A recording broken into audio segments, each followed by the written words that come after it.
दिव्यांगांना अत्यंत अन्न योजनेचा लाभ देण्याबाबत जिल्हा प्रशासनाच्या तहसीलदारांना सूचना.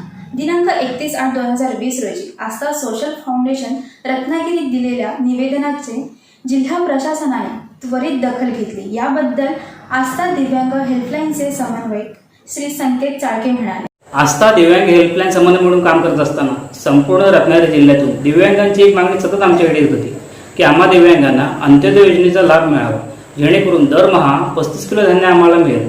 याच मागणीचा सकारात्मक आणि अभ्यासपूर्वक विचार करून राष्ट्रीय अन्न सुरक्षा कायदा 2013 अंतर्गत या पात्र लाभार्थ्यांना या योजनेचा लाभ मिळावा अशी मागणी आम्ही शासनाकडे केली होती. याच मागणीचा सकारात्मक आणि तातडीने विचार करून शासनाने या पात्र लाभार्थ्यांना या योजनेमध्ये समाविष्ट केले जाईल असे जाहीर केले आहे. तरी रत्नागिरी जिल्ह्यातील सर्व दिव्यांगांना मी आवाहन करू इच्छितो की प्रत्येकाने आपापल्या तालुक्याच्या तहसीलदार कार्यालयात पुरवठा शाखेमध्ये विविध नमुन्यातील परिपूर्ण अर्ज भरून सादर करावा. दैनिक फ्रेश न्यूजची आस्थाच्या सुरेखा पात्रे बोलताना म्हणाल्या. नमस्कार. आस्था सोशल फाउंडेशन रत्नागिरी याच्या सुरेखा पात्रे मॅडम आज आपल्या स्टुडिओमध्ये आल्या आहेत. त्यांच्याशी आपण एका महत्त्वाच्या विषयावरती बातचीत करणार आहोत.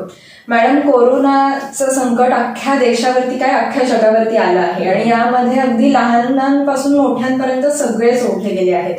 तर तुम्ही एक खूप मोठं पाऊल दिव्यांगांसाठी उचललं आहे आणि त्यासाठी रत्नागिरीच्या जिल्हाधिकाऱ्यांना तुम्ही एक पत्र दिलं, तर त्याबद्दल काय सांगा? नक्कीच आपण म्हटल्याप्रमाणे खूप मोठं संकट आहे आणि सगळ्यात महत्वाचं की आता सगळ्यांची अस्तित्वाची लढाई सुरू आहे. हो, याच्यामध्ये जे सुदृढ आहेत त्यांनाच जर एवढे म्हणजे समस्यांना सामोरं जावं लागतंय तर साहजिकच आहे की जे दिव्यांग व्यक्ती आहेत त्यांना समस्या जास्त असणार. आणि याच्या अगोदरही आपण जेव्हा केव्हा चुकून कुठे गाडीतून प्रवास करताना किंवा धार्मिक स्थळांच्या ठिकाणी किंवा मोठ्या क्राऊडच्या ठिकाणी आपण बघितलं असेल, थोडी तरी अशी एखादी व्यक्ती असते की जी पैसे मागत असते, तुझ्याकडे काहीतरी मागते, तर ती साधारणपणे दिव्यांग असते. आणि आपण सहजच म्हणतो की म्हणजे जर का तसं नसेल आणि चांगली व्यक्ती भीक मागेल तर आपण म्हणतो की दळधागटे भीक काय मागतो, काम कर.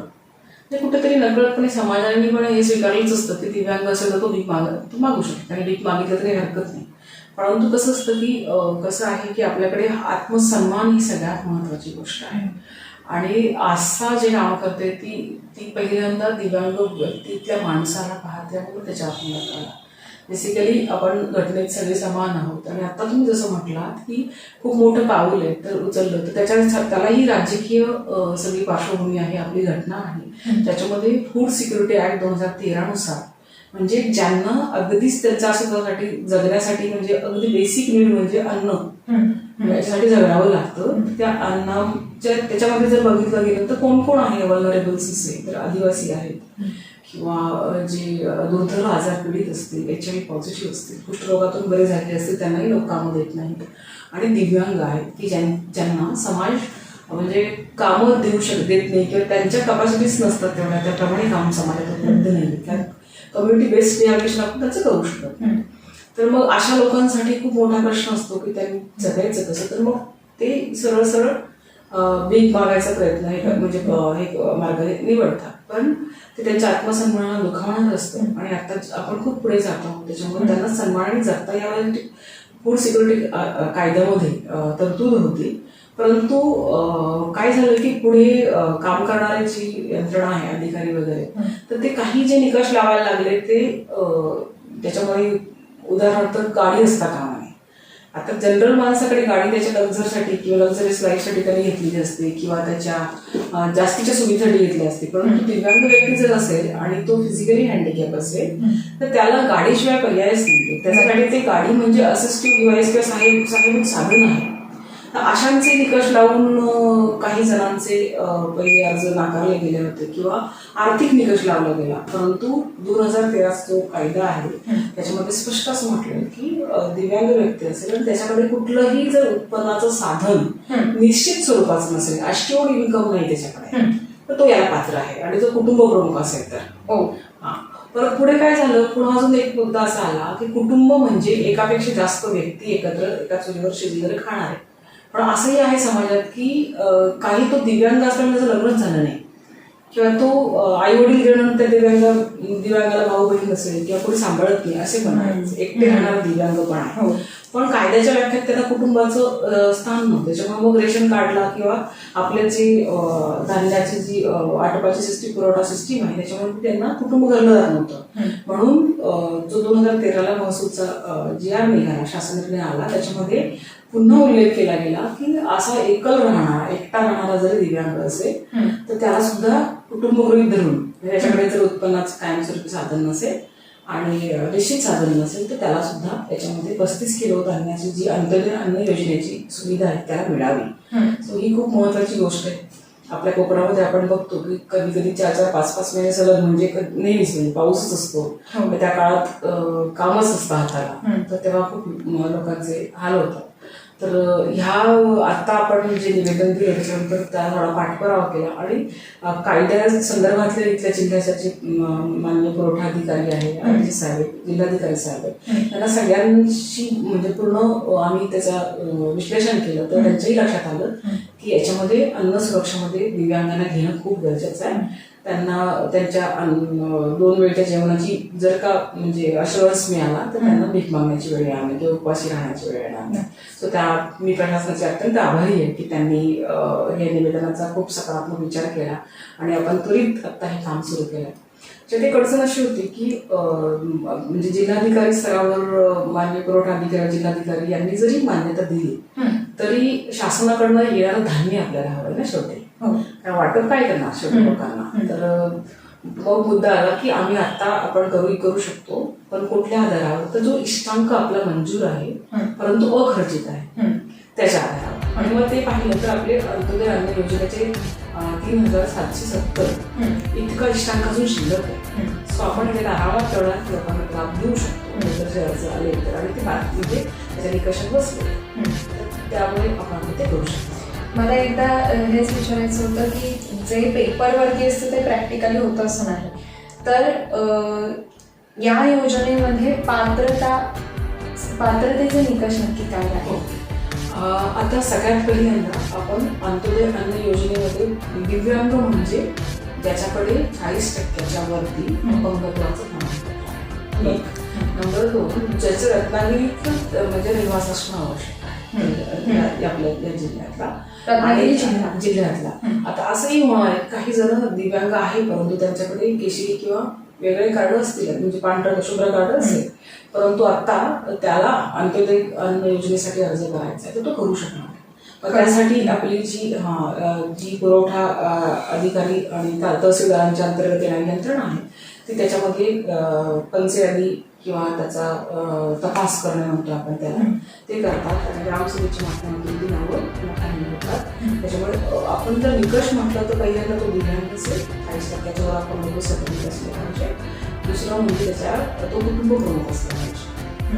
म्हणजे मुलं जर दिव्यांग असतील तर त्यांना याच्यात आत्ता लाभ मिळणार ही गोष्ट महत्वाची. तर तो कुटुंब प्रमुख आहे आणि दिव्यांग आहे, म्हणजे त्याच्यावर घराच्या पालन पोषणाची जबाबदारी आहे अशी व्यक्ती दिव्यांग होऊ शकते, म्हणजे त्याला आपण दिव्यांग म्हणूया.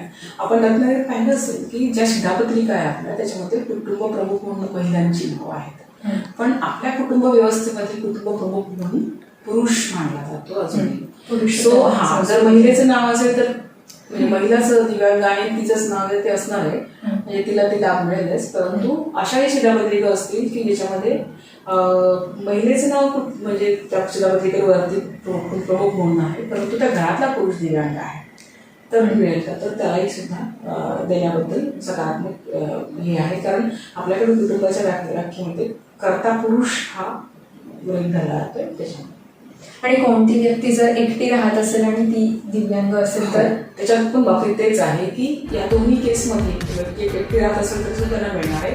पण याच्यात सगळ्यात महत्त्वाची ओढ आहे की त्याच्याकडे कुठल्याही प्रकारचं उत्पन्नाचं साधन निश्चित नसेल तर, म्हणजे प्रायव्हेट किंवा सरकारी नोकरी असेल किंवा कुठलंही त्याच्याकडे कोणत्याही प्रकारचं उत्पन्नाचं निश्चित साधन नसेल तरच ते त्यांना म्हणजे अशोर्ड इन्कम नाही आहे तरच ते मिळू शकतं. कदाचित असं होईल की एखाद्या वर्षामध्ये त्यांचं एखाद्या लाखापर्यंतचं उत्पन्न दिसेल, पण नेक्स्ट म्हणजे असेल की सांगता येत नाही. कारण तर अपंगत्व असं आहे ना ती अपंग असलेली व्यक्ती, दिव्यांग असलेली व्यक्ती जी आहे तर ती रेग्युलरली इन्कम जनरेट करू शकेल असं नसतं, त्याच्या तब्येतीवर सगळं अवलंबून असतं. आणि आपल्या कोकणातली डोंगराळ परिस्थिती, भागाचा विचार केला, त्याच्यानंतर सातत पडणाऱ्या पावसाचा विचार केला 4-5 महिन्यांचा, तर खूप म्हणजे कमी स्कोप आहे की आपण दिव्यांग लोकांना कम्युनिटी बेस्ड रिहॅबिलिटेशन म्हणजे CBR त्यांचं करू शकतो. त्यासाठी एक वेगळी मुवमेंट किंवा चळवळ करण्याची गरज आहे, तरच लोकांना समाजामध्ये छोटे मोठे कामं मिळतील किंवा त्यांना स्वतःच्या पायावर उभं राहून काहीतरी करता येऊ शकतं. त्याच्यामुळे मला असं वाटतं की कशामध्ये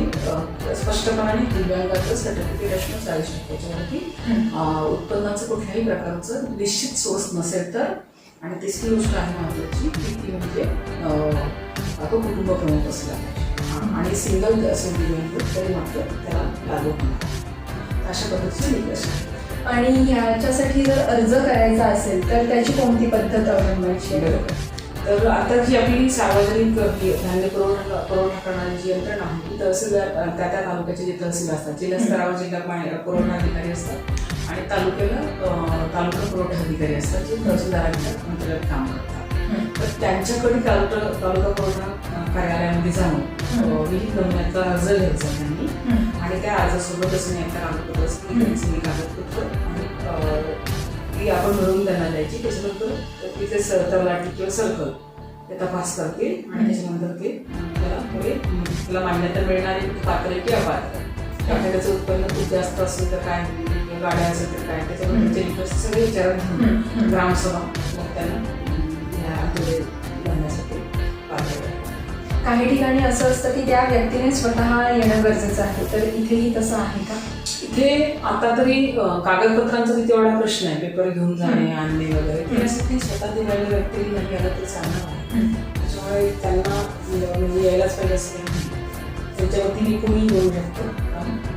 फक्त जिथे सही वगैरे त्यांची काही असेल किंवा थंब द्यायची असेल तेव्हा त्यांना ते लागते. तर त्याच्या जिथे त्यांची आवश्यकता त्याबद्दल तहसील कार्यालय किंवा पुरवठा अधिकारी त्याबद्दल सूचना देतील त्यांना त्याबद्दलची.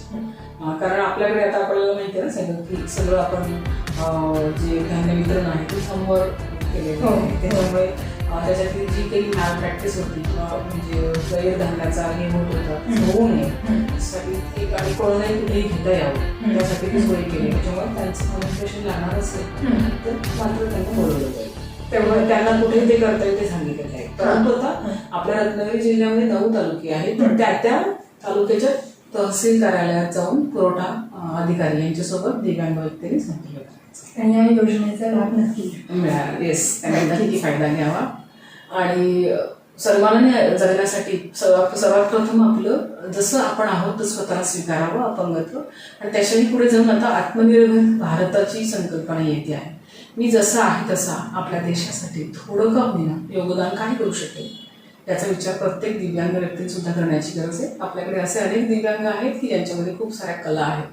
आत्ताच मी बघितलं की काही मूकबधिर मुलं खूप सुंदर गणपतीच्या मूर्त्या करतात, काही लाकडी काम खूप छान करतात, काही म्हणजे कागद काम वगैरे असं करतात. ग्रामीण भागातही काम करणारी खूप दिव्यांग व्यक्ती आहेत. तर त्यांनी नक्कीच स्वतः उभं राहावं आणि इतरांसाठी आदर्श किंवा प्रेरणा ठरावं आणि आपल्या या भारताच्या निर्माणामध्ये स्वतःचं एक योगदान सुद्धा नक्कीच द्यावं.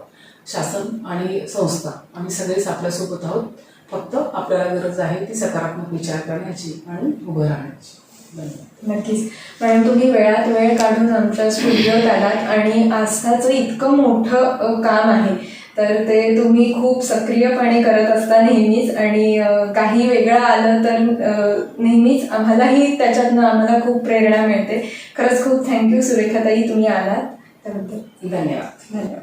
याबद्दल अधिक माहिती हवी असल्यास आमचा आस्था दिव्यांग हेल्पलाईन क्रमांक 9834440200 यावर संपर्क करावा. नंबर पुन्हा एकदा सांगतो, 9834440200 यावर संपर्क करावा. आता सत्य ऐकायची सवय लावून घ्या. आमच्या दैनिक फ्रेश न्यूज चॅनलला लाईक, सबस्क्राईब अँड शेअर करा.